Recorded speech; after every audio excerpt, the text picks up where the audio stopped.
we have Miss Ashley. Is it Giles or Gilles? Am I It's Gilles. It's Gilles. Gilles Hi, my name is from Ashley Gilles. Spalding County? I'm Is set at 2:30. I'm gonna let you go ahead, Miss Gilles. Hi, I'm Ashley Gilles. I'm actually from Lamar County. And they had it wrong. I'm sorry. GOP chair, and I teach therapeutic writing for children with autism and disabilities, and I appreciate you giving me the time to speak. I'm going to go right into it, but first I'd like to back up to Lamar County during the primary.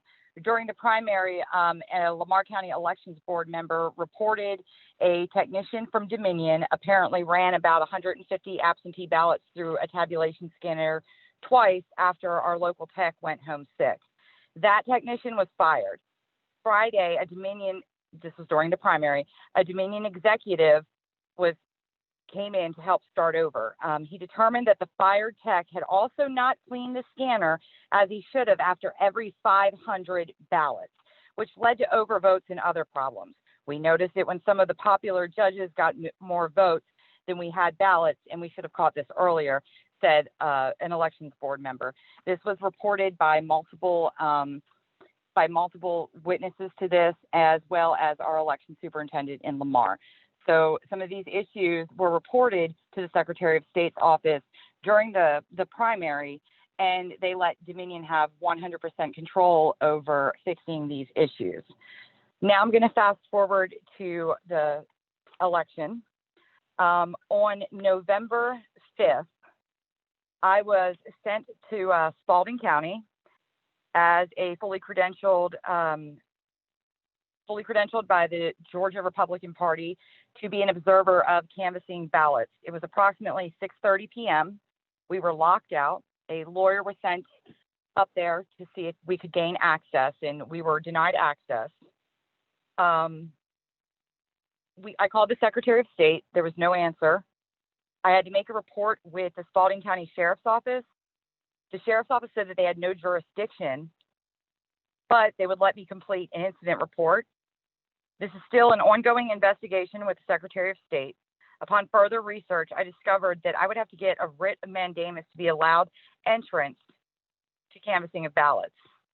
At that time, the court was closed and much time was wasted.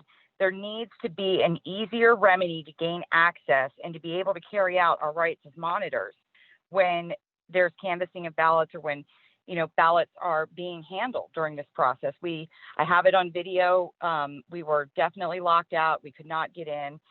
And also in that incident report, you will also see that there was sensitive voter information found in a dumpster nearby. Now I'm going to go to the hand recount audit. During the hand recount audit, I was credentialed as a vote review panelist. So on Friday, October 13th, I was credentialed as a vote review panelist for Spalding County during the hand recount audit. I was instructed by the superintendent to fill out the Arlo form wrong. I'm not the type of person that's going to sign my name to anything. So I stepped out into the main lobby to pull up the instructions on my cell phone to show the others. While I was out there, I noticed some men with book bags wearing a VOV insignia on their shirts. It didn't stand out very well, but you could see it was on different places on their shirts.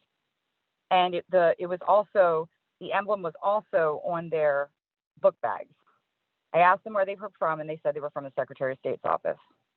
I asked a few more questions just about stuff that would be on the voter review panel, and their answers were congruent with something that would be the Secretary of State's protocol. I went back to the room on the vote review panel and discussed it with my peers, and we all agreed to fill out the Arlo form as directed per the instructions, not per the superintendent. The men came in and took out SD cards or something that was 1 inch by 1 inch. It was black, about a 1/4 inch thick with gold prongs on the side of it. And they stayed about 15 minutes and then they left. During this audit process, no presidential totals were coming back on the batch forms. The batch forms were incomplete, and the supervisor remarked that no totals were to be given out until the Secretary of State released them. A witness in the other room told me that they were not even able to observe the numbers being written down as they were instructed by the staff to keep them covered. I reported this to the Secretary of State on my way home, as well as the GOP. I was asked by an investigator to make a statement, which was not needed because I was told that the Secretary of State send them out there for a forensic audit. The next day was Saturday. Still no presidential totals were coming back. And a man wearing the same insignia on the shirt came in and was introduced to me as an Arlo auditor. He worked for Arlo. I thought Arlo was a software, and I didn't realize Arlo had employees. So now things are coming back with multiple batch numbers on them more than once. So we'd have like 2 coming back that said batch 1. We started using the timestamp of when they came back on our form to keep them separate because you would not know what batch it came from. Everything was entered by the Arlo employee into Arlo and was viewed from a distance of over 20 feet away so you could not see the screen. Sunday, the Arlo employees returned as well. Still no presidential totals on the batch sheets, and most were labeled batch 1. Ballots were now coming back on plain copy paper and not the card stock. On Tuesday, November 17th, I went to pick up the totals or retrieve the totals for the hand recount audit and was told by the supervisors that they were using the election result numbers per the email from the Secretary of State. So she handed me election results dated November 9th at 8:46 a.m. Again, that day was November 17th and it was after 10 o'clock. This whole process did not seem to coincide with the instructions that were given by the Secretary of State's office.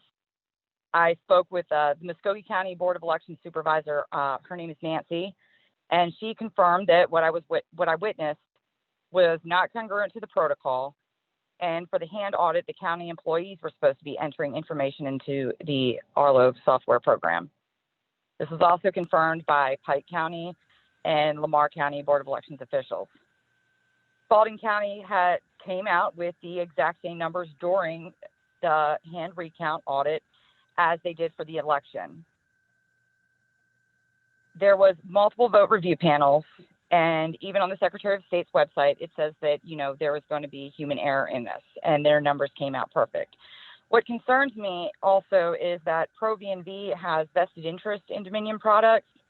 Does helping with this audit violate ProVNV's contract with the FEC now that they're helping input numbers into a CISA/Voting Works software? As of today, I have asked the Georgia GOP, I've asked the Secretary of State these questions, and I have not gotten a response to any of this and why there was somebody in Spalding County entering the numbers instead of the Spalding County employees. Well, thank you. I'm going to take that pause as you have finished your testimony. That's correct. Yes, ma'am. Well, That's correct. you signed affidavits for all of this?